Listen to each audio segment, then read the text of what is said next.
Monk Jonas of Bobbio or Jonas Bobiensis was a Columbanian monk and writer of hagiography, among which his life of Saint Columbanus is outstanding. In 618, Jonas arrived at the monastery of Bobbio Abbey in the province of Pavia, just 3 years after the death of its founder Columbanus, and he asserted that he had based his account of the great Irish saint on the testimony of persons who had known him intimately, such as the saint's companions. Monk Jonas of Bobbio's accounts are accurate because they reflect the feelings of the saint's companions faithfully. However, his translations may not always have been accurate because certain clauses and phrases were difficult to put into context in a modern-day language. Monk Jonas' account is very useful because it reflects the way that the monks lived, as is usual in such biographies. The miracles are numerous. For the contemporaries, these formed the most valuable portions. For modern students, they are full of instruction, and throw much light on the daily life of the monks. The monastery was a center of early medieval learning, supported by a library that was outstanding in its day. Jonas was appointed to a position of confidence, probably that of secretary to the abbots Atala and to his successor Bertulf, whom Jonas accompanied on a journey to Rome in 628.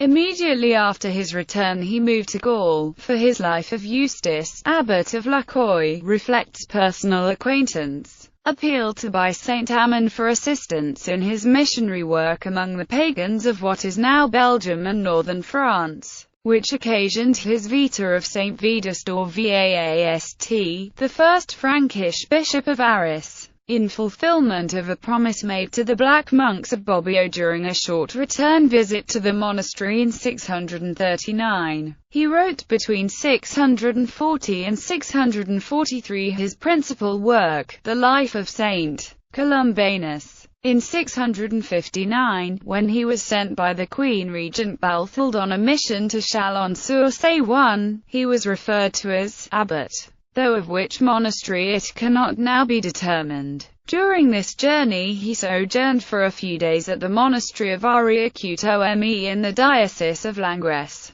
To comply with a request made by the monks on this occasion he wrote the life of their founder. The other works are Jonas' lives of the abbots Atala and Bertulf of Bobbio, of Abbot Eustace of Lacoy, an abbey founded by Columbanus that retained close personal ties with Bobbio, and of the abbess Burgundifera of Evoriac. Eustace, Atala, and Bertulf he knew personally. Bede incorporated these lives into his ecclesiastical history, while Flaudoade turned that of Saint Columbanus into hexameter verse. The Life of Saint Farah is chiefly an account of miraculous events alleged to have occurred during this saint's rule at Evoriac. But Jonas' elaborate and fantastically miraculous account contains nuggets of historical information that throw precious light upon a poorly documented time. The works of Jonas, exclusive of the Life of Saint Vaast, are printed in Patrologia Latina LXXXVII 1011-88. A better edition by Crush is in Monumenta Germania Historica, script AER, Mer 3, 406-13, 505-17, IV, 61-152.